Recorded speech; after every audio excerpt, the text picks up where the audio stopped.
Mauricio Lopez lives in Mexico City, but he doesn't feel at home. His parents migrated to the US state of North Carolina when he was 3, yet after spending 25 years in the United States and obtaining protection from deportation through the DACA Dreamers program, he's now back in Mexico. He feared what would happen to him after Donald Trump became president and decided not to wait to find out. The atmosphere, it was everywhere.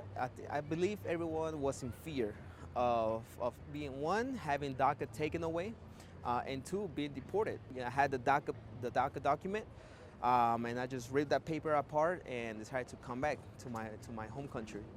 With a new presidential election looming and Democrat Joe Biden challenging President Trump, Mauricio and others like him here are watching developments closely. The Obama administration's Deferred Action for Childhood Arrivals program gives legal status to so-called dreamers who, despite not being born in the country, nevertheless grew up in the United States. In this year's presidential election, the two candidates are polar opposites on the policy. Biden wants to make it permanent from day one of his administration, while Trump continues in his efforts to abolish the program.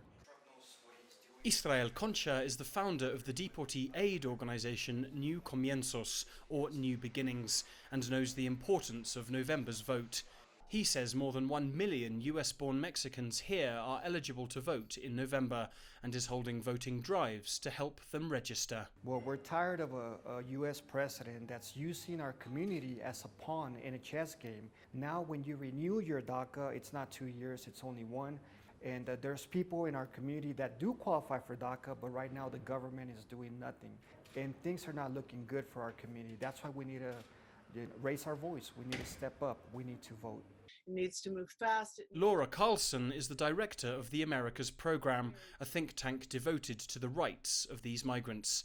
She says DACA's future rests not only on the next American president, but on current President Trump's selection of a conservative judge to serve on the US Supreme Court. Of course, where he's going to have the biggest problem is in the courts. If he succeeds, especially in placing Amy Coney Barrett now on the courts, he will not only have a majority, but she has a long-known record against immigration, against immigrants' rights. So it would be a major challenge.